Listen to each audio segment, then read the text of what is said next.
Hello and welcome this evening. If you could just give me a thumbs up to make sure you can hear me.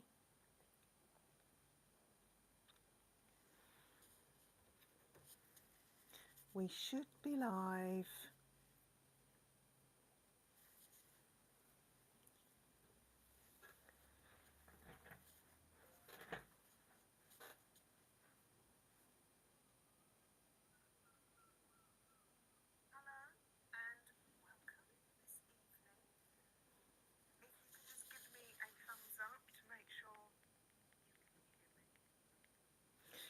So welcome to the paint along, our chilled, calm session.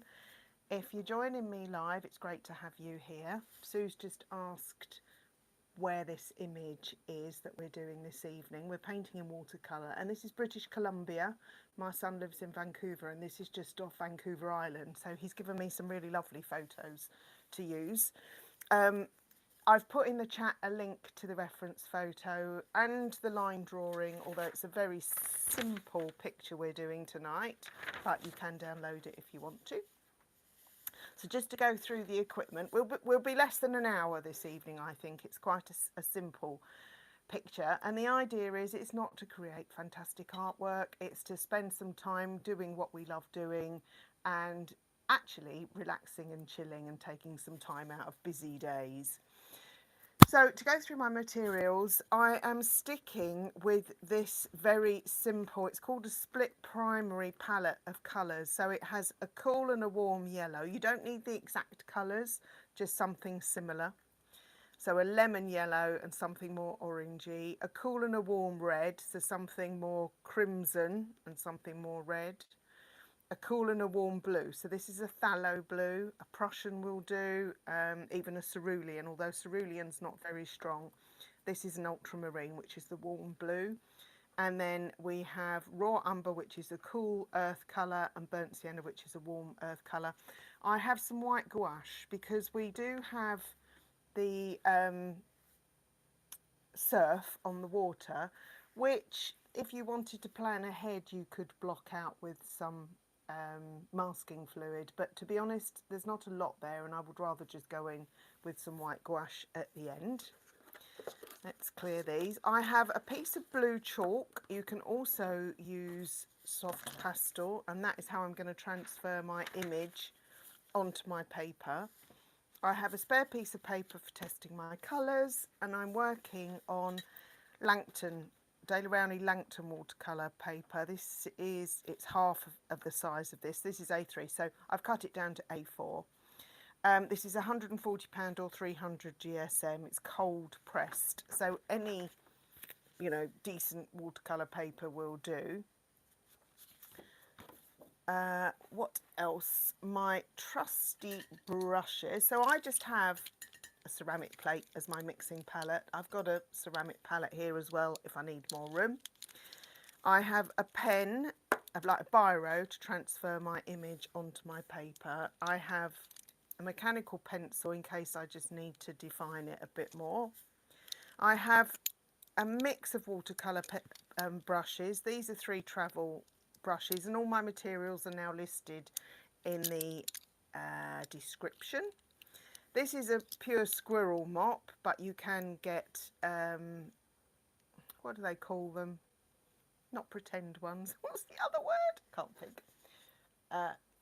You can get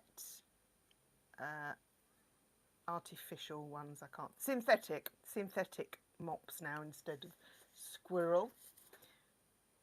And that's probably a synthetic. You'll see it's kind of not as flexible. That's when that gets wet. I'm not actually that keen on that one. But these 3 travel, they're just rounds, watercolour round brushes. And then I have one thin rigger, which I will do my twigs and things with. I do have a bigger wash brush, purely because it's been so warm here recently that the page will dry very quickly no matter how much water you put on it. So I'm going to have to work quite speedily, I think, to stop things drying out. Hi Kay, nice to see you. Thanks for joining. So the first thing we're going to do, if I've explained everything, I've got my board at a slight angle so to allow the water to run down the page. That allows you to keep your active bead of water and colour going, keep it active. So I'm just going to chalk over the back, and this is such a simple image, you probably might not even feel you need to do this. I just find it saves time and all that measuring. We can practice all of that another time, but for these evenings I want to keep it as simple as possible. So you don't, with tracing you have to turn it backwards and draw over it again. With this you just chalk over the back, lay it down and draw over the lines. Job done. I'm using a coloured biro so I can see it easily. I'm just putting in some guides for the branches. Very, very, very simple.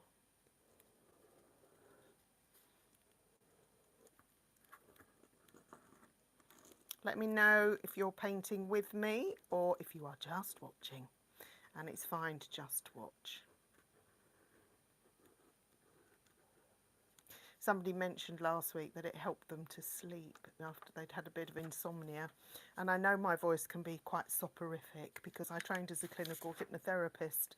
So if that's what works for you, that's great. Right, let's just rub that chalk off.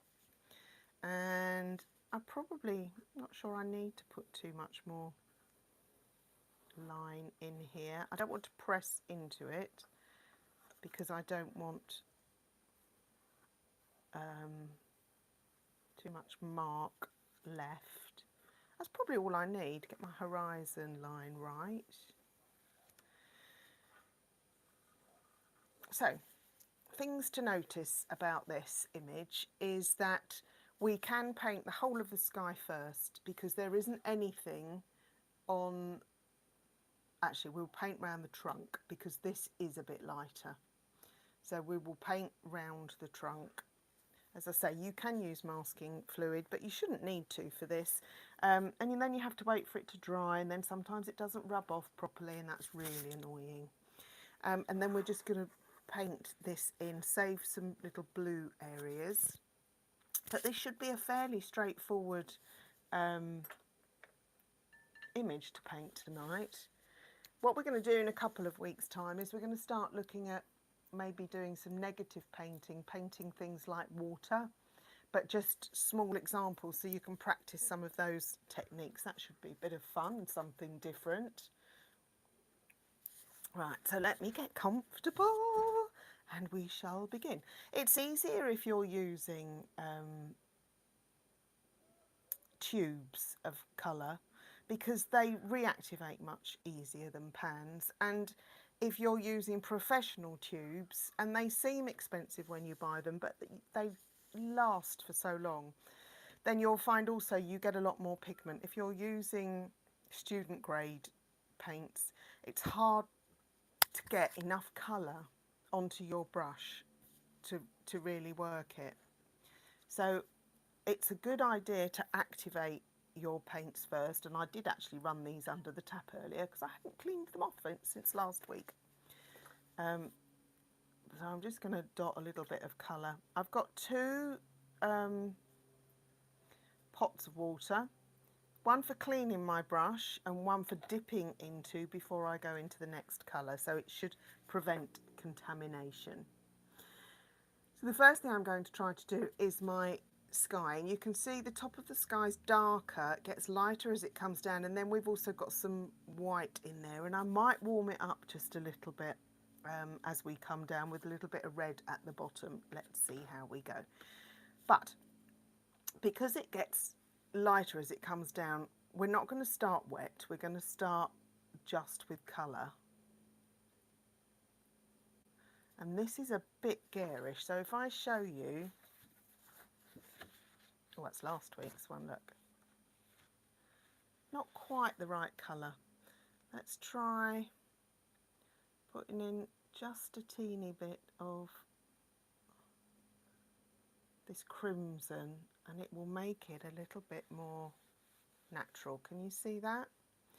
So a teeny little bit and quite a bit more blue. And the way we make the colours lighter is by putting more water in. So you could start with wet paper, but then that's going to dilute your paint anyway. So it's better if you want a graded wash, so it gets lighter as it goes down. It's better to start with dry paper, so wet on dry. And then as you paint down, you add a bit more water and it gets lighter as you go down, if that makes sense. So if you want to watch me first, and I will hope I get it right, but it doesn't always happen. Let me just check my colour again. Okay, so you need quite a bit of colour because it dries much lighter than you expect it to. So I'm going to paint across the top and I'm going to paint up to my tree. I'm not too fussed about the branches over here. I've got to work quickly and I might need a bit more water because my bead is drying already, if you can see. A bit more water and it dilutes as you come down. So you want to keep this working kind of thing all the way down to the bottom and this side all the way down to the bottom. I'll paint over my land, that's fine. And what I want to do, I've got a bit of tissue down here, just dry my brush off a bit, and I want to pick up any excess paint that's come down here. It's all right to go over the edge here because our water's going to be blue. Now if I want to lift out some clouds, I can do that with my brush. So wash my brush off and then I can just pick up a little bit, but you need to work quick because you don't want your water to run back in. You might just want a few little clouds and then just leave it. We don't want to play with it too much. That's it. I've got a blue streak here, which is a bit of a shame, but never mind. Oh, actually I can, oh, I know what that is. That's my branch. Silly me. Now, I've got to wait for that to dry. But I can actually carry on with my water down here. So the water needs to be a different colour. So you can see how light this is. So then imagine how much more paint we need in order to get the dark of that water. Again, this is too kind of blue.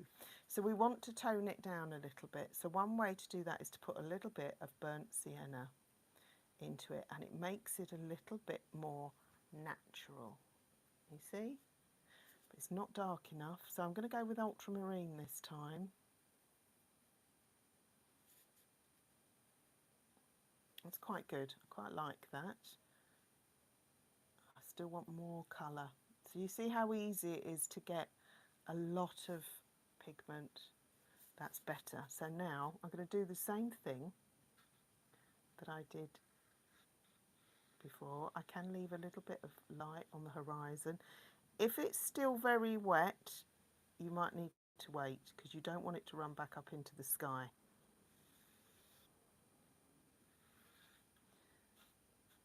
And it does get lighter as it comes down.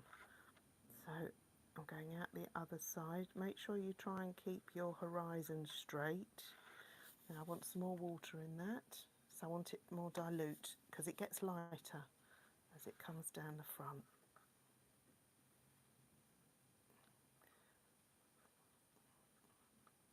Some in here, and I can pick up, there's some blue in here, I can pick up this excess water as we go. I'm just painting right down to my green. And I've missed that bit. That's it.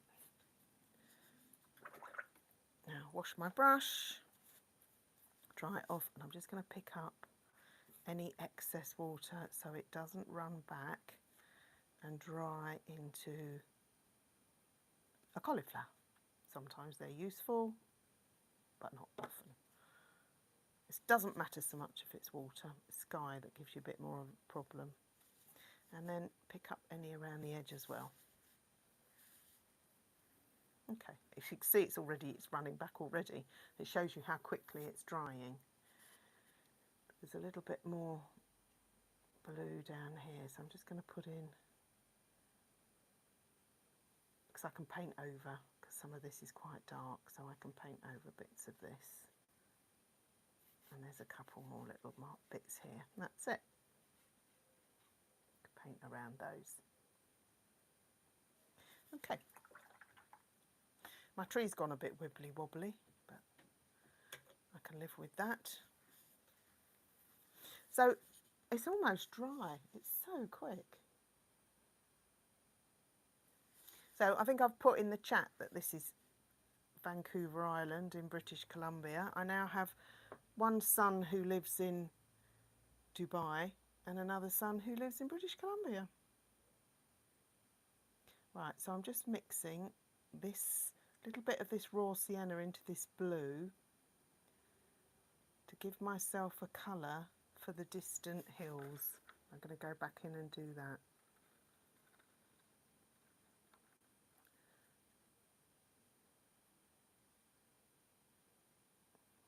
There's no need for that to be perfect, and if it begins to dry back up, that's fine.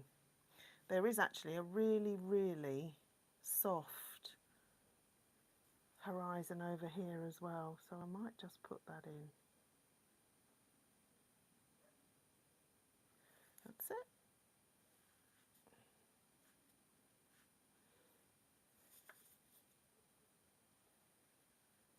Well, let that run down.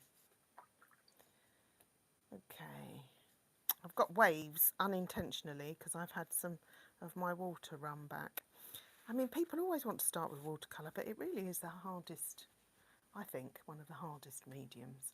So what I want to do now is get some of this light green. So I've got my blue. I'm just going to mix in a little bit of this green.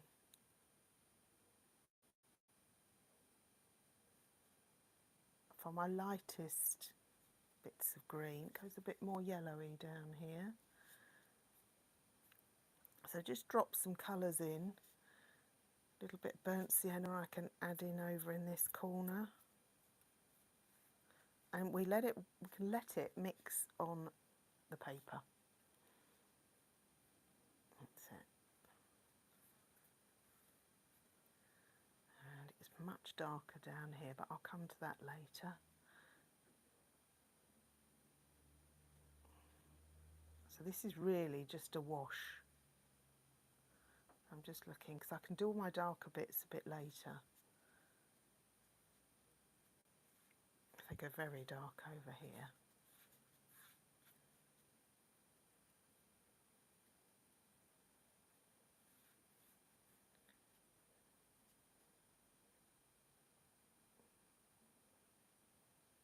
And I'm not trying to control this, as you can probably see. I'm letting the brush do its own thing. And where my brown is mixing with my blue, it's giving me quite a nice grey, but this won't be the final colour. There's some light orangey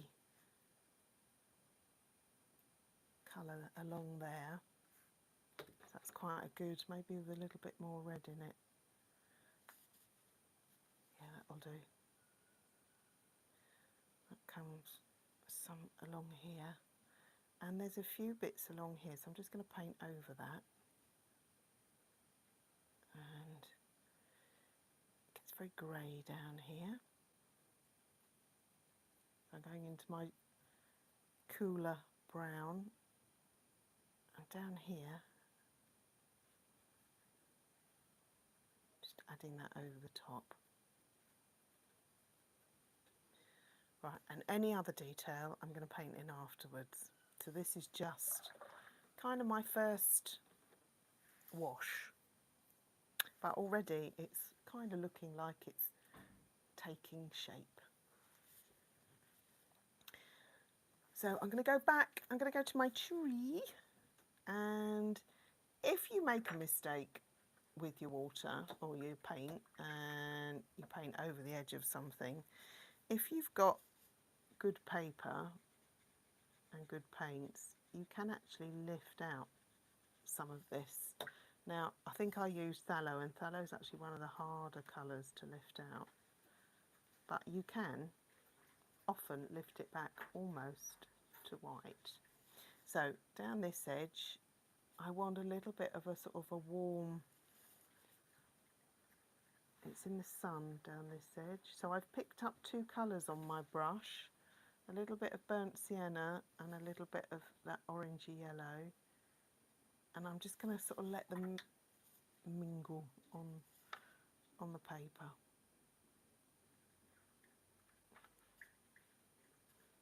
That's it. And some darker mix. I'm going in with my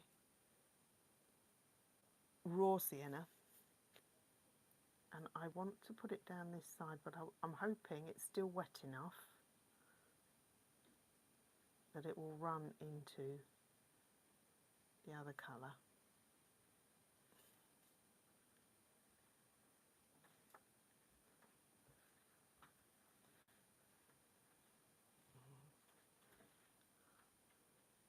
Okay. We'll wait to see what happens with that. I might have to paint over that bit at the top, but we will see. So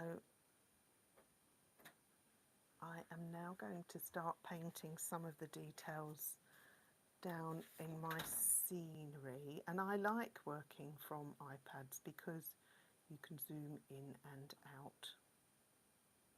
So I've got some rocks down here, I've got some very, very dark up there. So I'm still using this blue that I used for my water, but I'm adding into it some of the raw umber. So you can see it gives you this lovely grey-brown colour. And I'm going to try and put in some of this darker edge. I don't want to lose all of the colour underneath, but it needs, the paint needs to be fairly thick at this stage, or it will just kind of disappear again. Just looking at some of the shapes I can see up here.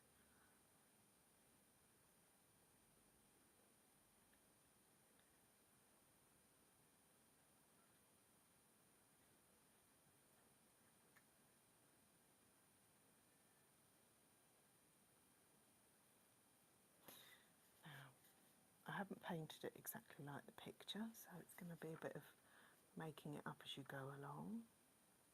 So here there's a tiny little bit of water in some of these areas, but it comes right up to like fingers protruding. I'm going to put some warm in here as well. That's a bit too much. Let's dilute that a bit.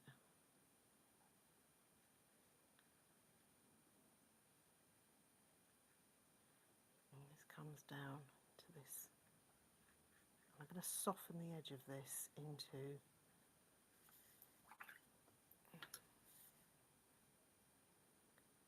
this, so it should run if I go along the edge. Some wet paint should encourage it to run, but it's all so dry at the moment it might not work. There we are, I'm not going to work any more than that. Now up here we've got a rock. That's going to have to be much darker than that. And then we've got a really sharp edge up here.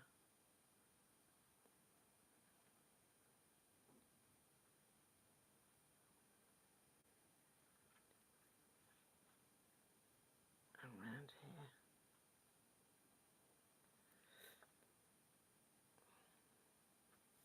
That goes a bit more grey. So if I want it a bit more grey, I'm going to add in a bit of red. Right, it's too red, so then you need to add the opposite. So I need to add a bit of green in to make it greyer. It's still a bit too browny, so let's try adding that, a bit of blue in. Yeah, that's better. That's more of a steely grey. There we are. So that kind of comes down here.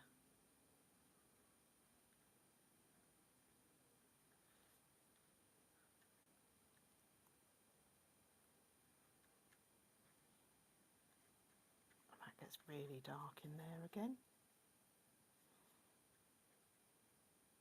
Don't forget, we can always glaze and layer again afterwards. Now we've got some rocks in here.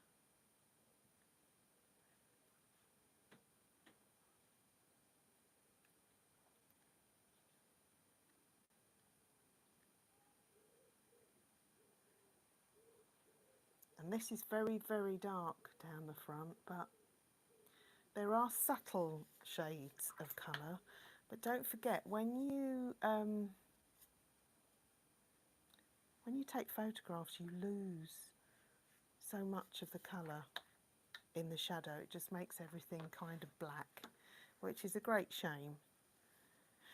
But that is what it does. Right, so I want some green here. And I just want to give a bit of kind of texture down here. So I'm putting in some wet, and then I'll probably drop in some more colours into that. Make that darker.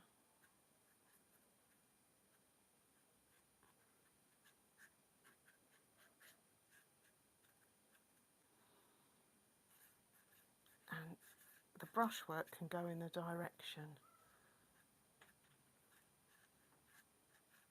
that the rocks are moving in. See, that needs to be much darker.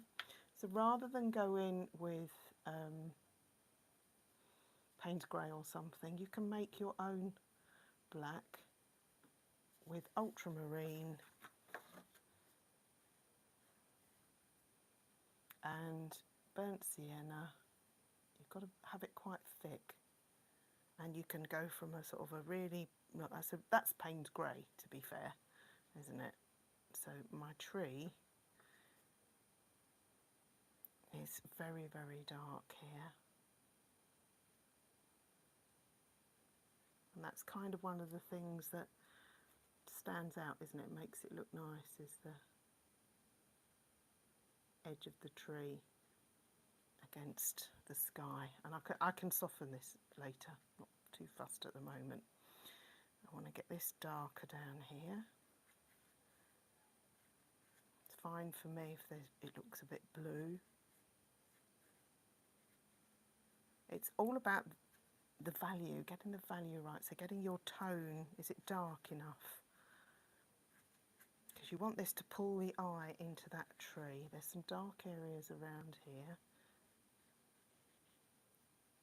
And that actually comes right into the light bit of the tree. So that is one of the things that makes it stand out. So I've put a bit of red in here, so it should give me more of a purpley grey here, but I want it to be dark, very dark. And there's some marks here. My rock. It's a slightly different grey, you'll notice. All of this is really dark. But there are shades of other colours in there. So there are shades of green, but it needs to be really, really dark green in here. So this is all in shadow.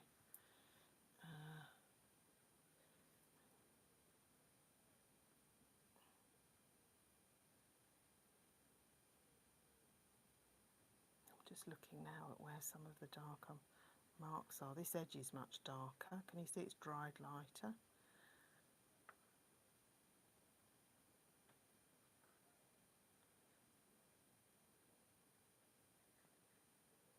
So it's not really looking solid enough to be an actual shape there.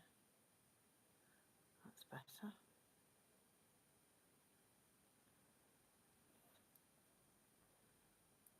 This is all very, very dark, but I don't want it to all go one colour.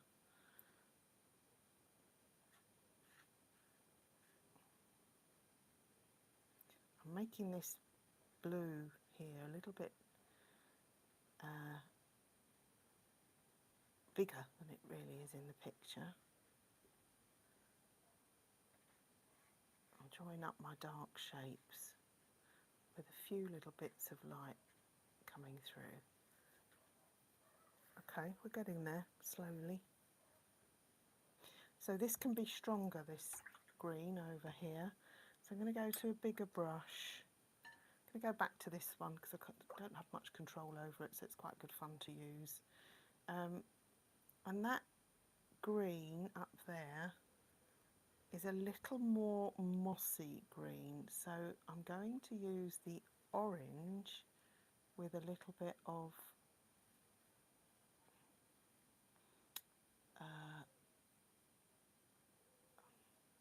ultramarine. See, it gives me a different blue to that limey one that we had before.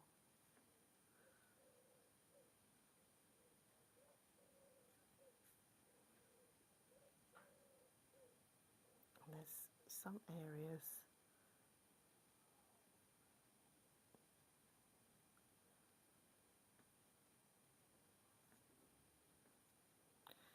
this is a bit more brown over here. I'm going to come in with a bit of burnt sienna, but I've muted it down to a bit more of a grey with my blue.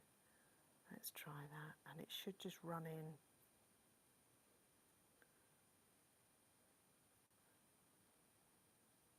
Again, I'm going to be able to go back in with some dark pigment, stronger pigment when it's dried. Okay.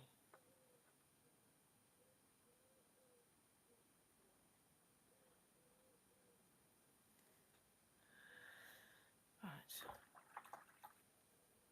I am now going to do some of my branches. In fact, I need to improve this tree. So I'm just going to do a wash over that top part of the tree. Dry that off a bit and soften that edge. Okay.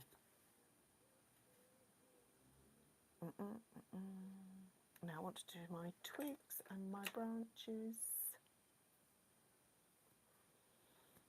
So I'm going to start with my rigger, because I like the rigger because you can't really control it. So I need something very dark. That's turned into a green. I don't want a green. So let's mix some blue in there. It's quite a strong pigment, but in order to stop that being green, I need to add its complement in, which is a red. So that is almost black. That's much better. So I'm going to hold it flat and I'm just going to lift it gradually off the paper. I'm holding it right on its end.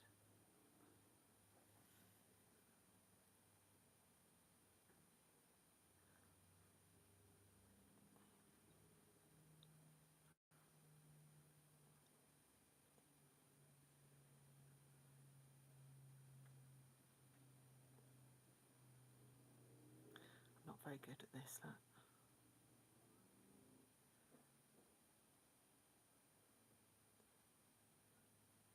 But I'm going to put twigs and things over it, so that's the great thing about painting, is you can always improve on your mistakes by covering it up.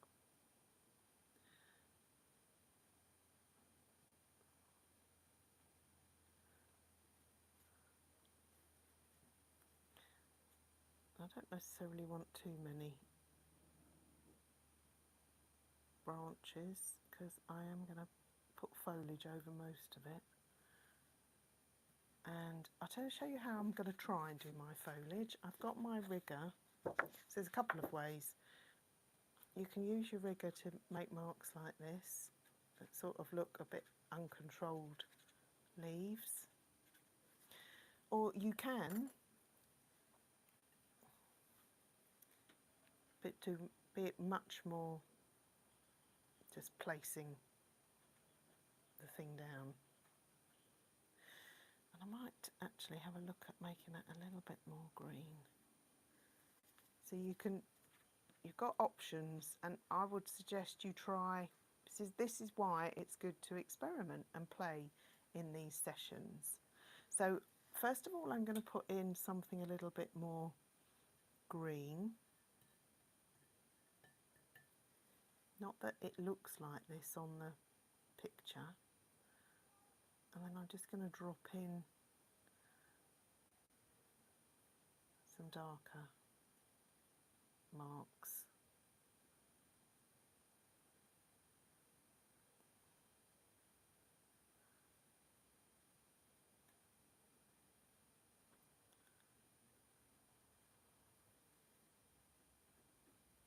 Now,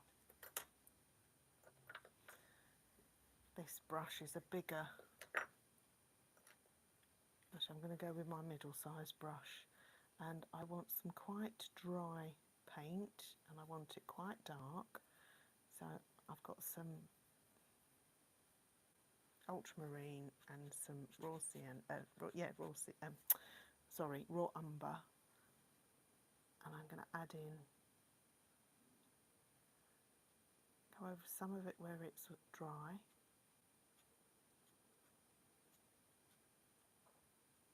Getting some of this effect. That's it. That's better, I think. So it's a mix of two kind of techniques there.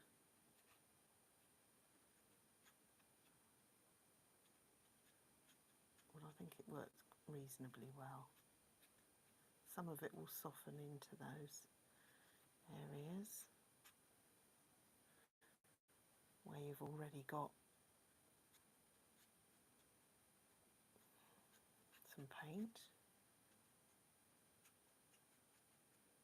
There we are, and it just sort of softens. Now, if I want to, I can still go in and drop something really dark in there. So let's make quite a thick mix of ultramarine and burnt sienna. This is quite dry, and I can drop some in and just let it spread, not all over.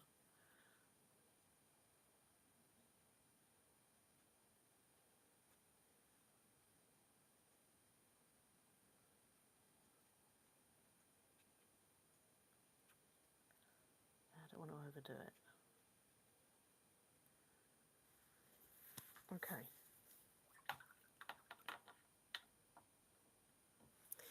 Now what I like about this picture is the light of this against the dark of the water and all down here. So I need to work out how to make this all look darker against the light of the tree. So I've got to take my values down there. So I want a grey. So I'm going in with ultramarine and crimson to give me a purple, and then to make it into a grey I add in its opposite, so that would be a yellow. Oh, that's gone a bit brown. Add a bit more blue. That's quite good. Okay.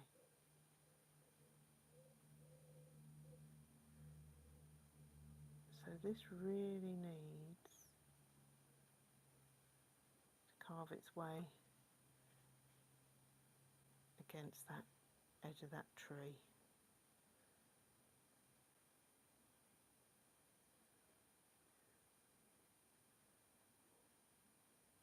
I'm just trying to look at where the different bits of dark and light are here.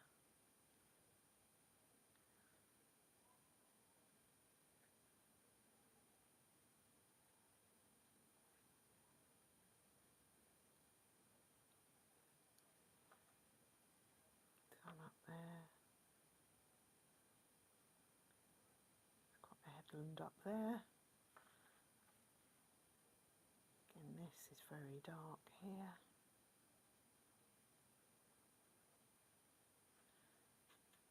And it joins up. I'm trying to get my dark shapes to join up.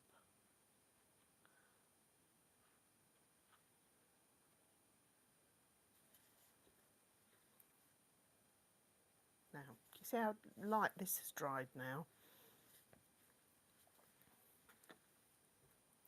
I'm going to put another wash over my water. I want to make it darker.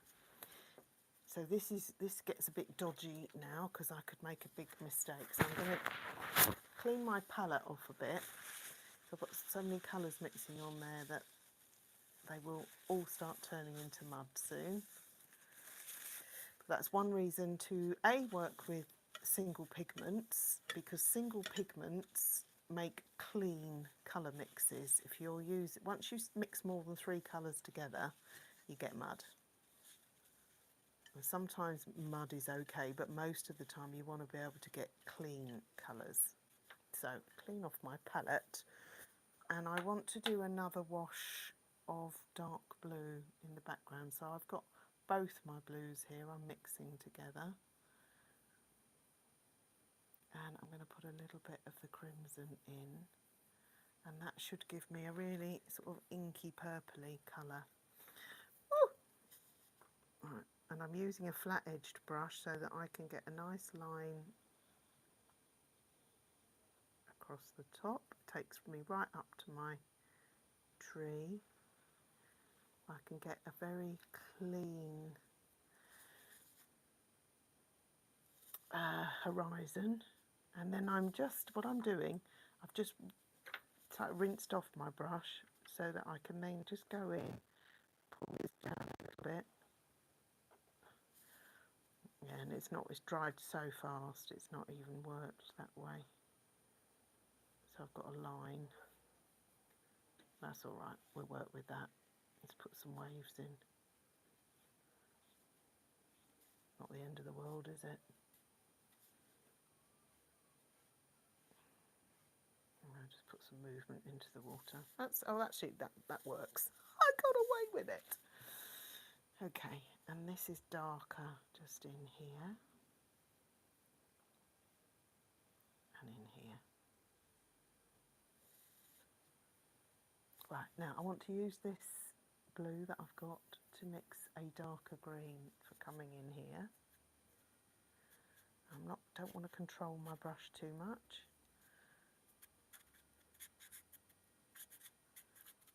Okay. That's all right. And then I want some more of this mustardy.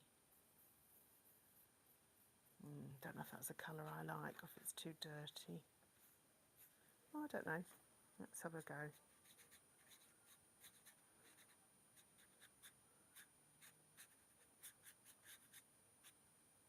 I think we could get away with that. And again, this earth colour at the front.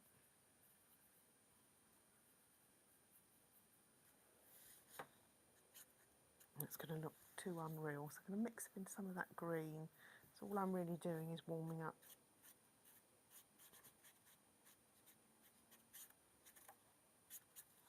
And that can also be swept along here.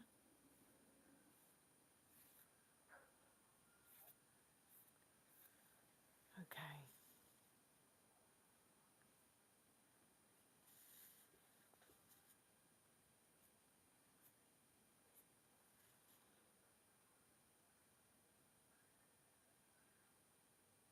Now, I've gone silent because I'm thinking. I've got some crimson and some blue. So it's a really dark purple, which is often a nice way of putting some really dark value in. There we are. I think that's better. I think that looks a bit better. I like using purple for my darks in paintings.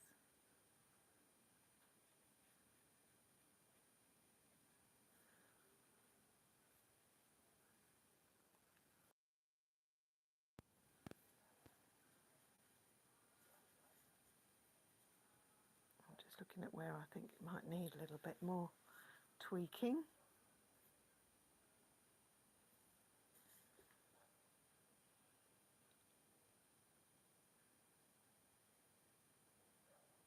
Right, let's put some white gouache on. Okay, make sure my brush is clean and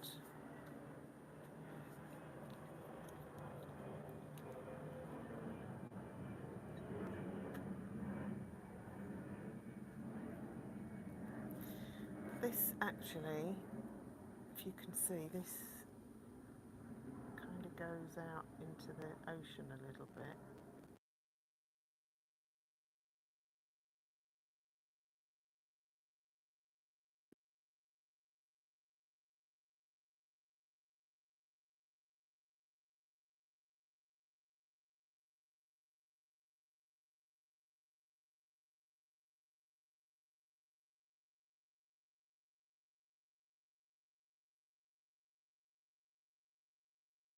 In, because if you notice here, can you see there's some darker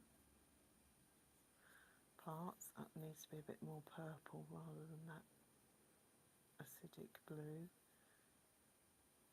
So let's put a bit more crimson in that. That's quite good. Ooh, let's see what this does. That might be too dark. No, that's actually works really well. Make sure you keep your lines straight.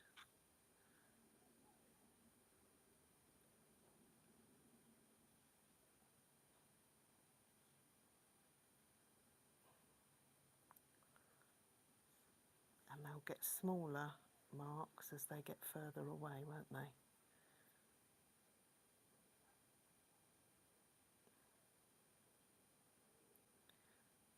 They'll get smaller closer together because of the distance. And up here we've got some. That's too thick, that line there. There we are, wash that out. I've got some here, and as it comes in, a little bit down here. Okay. Now the moment of truth. So clean off my brush, make sure there's no glue left in it. And there is. Let's make sure that's really, really clean. So I'm using my little brush, and you can actually use a rigger for this as well. It works quite well. And you want your white gouache to be kind of like creamy consistency. Check it out first on your paper, because you want it to lay down fairly easily. You want a little bit of dry brushing. So let's see how this works.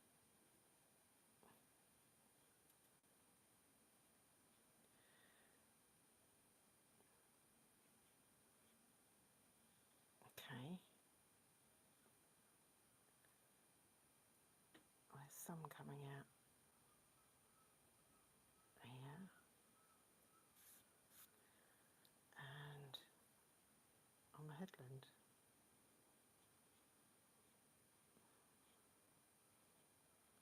You notice I'm not trying to control my brush too much, except that needs to be.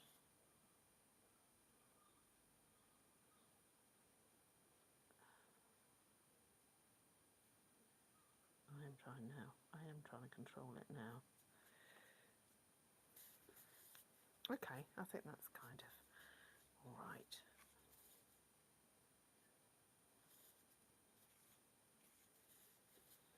I don't want it to look too marked. Right, so I would like to put in a few lighter grey areas. So I've got this purple, which has actually made quite a nice grey, and around here I've got some rocks that I'd like to paint in, because the sun's hitting it.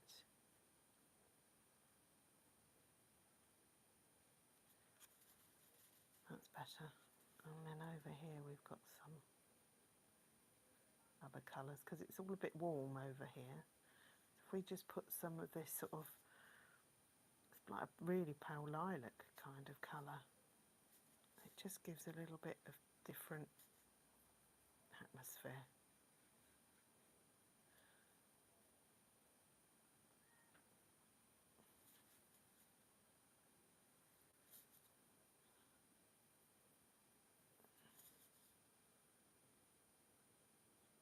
Yeah.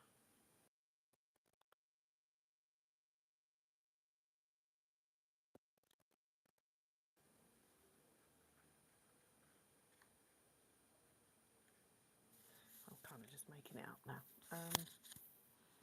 Some rocks. Get back to our white. And mix that with a little bit of something a bit warmer. It's even warmer than that actually. Let's put that yellow in. That might work.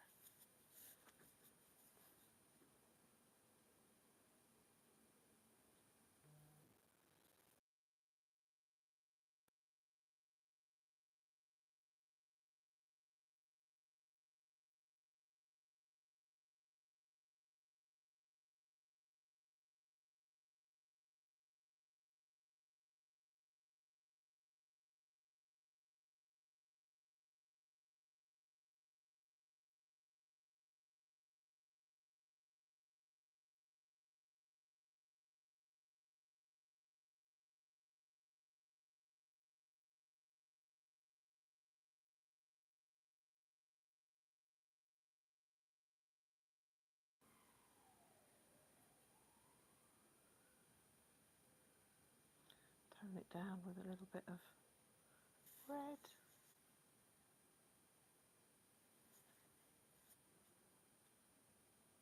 I think it's a good idea. I first did this in gouache, and it's a really nice one to do in gouache, I have to say. I enjoyed doing it. That is some nice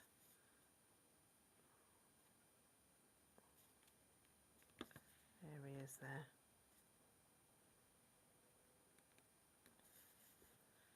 A little bit of darker.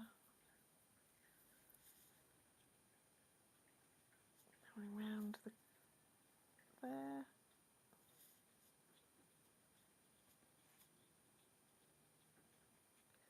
Just to give it a bit more texture. And one last thing, I think I might put some darker marks on my tree, because they've dried quite insipid again.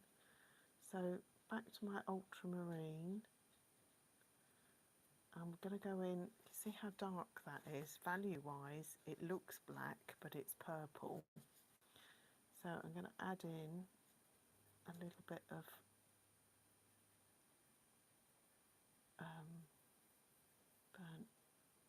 raw umber. Still quite purple, but let's have a go.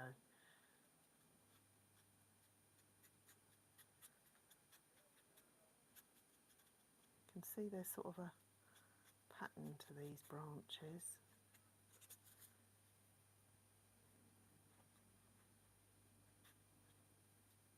Dry this paint already. But I think it needed a little bit more depth here. It's all a little bit insipid. That's better, I think.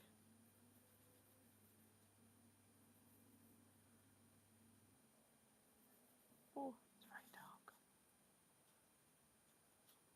That's better.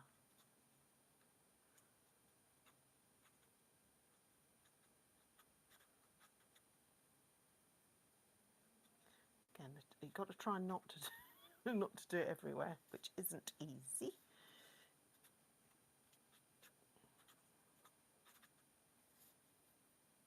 So some of these little marks out here of this tree.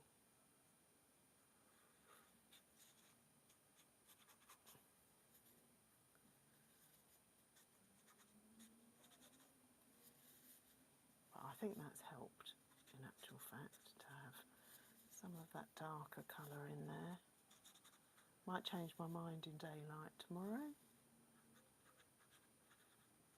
We'll see.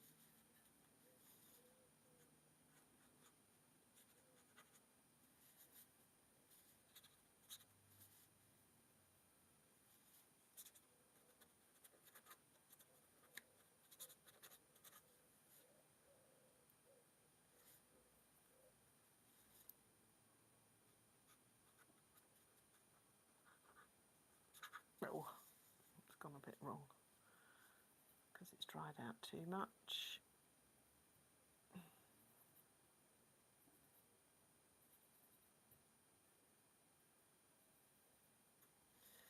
One last go because I've put too much. You can see I've done too much now.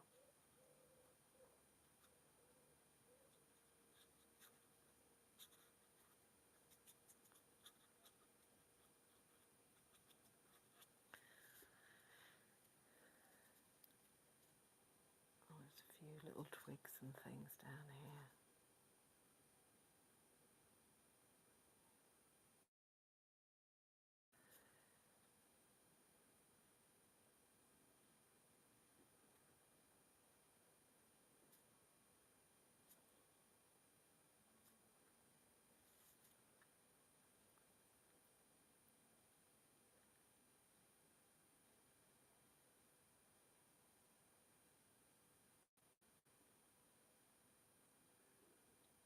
That's it. One last thing, I think that gouache, I can put a little bit more white. It's dried. So it's going with slightly thicker white just in some areas. Sometimes the white kind of disappears, it dries a bit dull.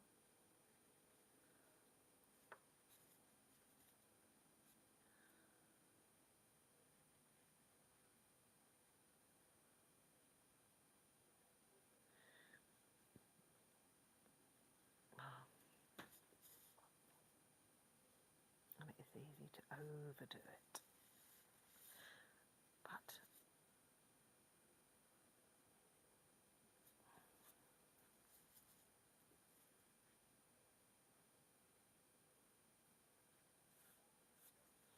that's it. I'm going to call it a day. Thank you so much for joining me. If you've enjoyed it, do join me next week. What are we painting next week? Can't remember, but it will be something similar. And do come and join me in my free school community. And if you fancy coming on holiday with me, I'm teaching a painting week in Turkey in October with Friendship Travel. So we have lots of fun. It's about my 12th holiday that I've taught in Europe. It's very relaxing, fabulous food, scenery, company, and if you've never been away on your own before, it's a really, really easy and friendly way to do it. So, yep, follow me, give me a like, subscribe, and pop over to my website, have a mooch, see if there's anything else that takes your fancy. And other than that, I look forward to seeing you another time. Thank you. Bye.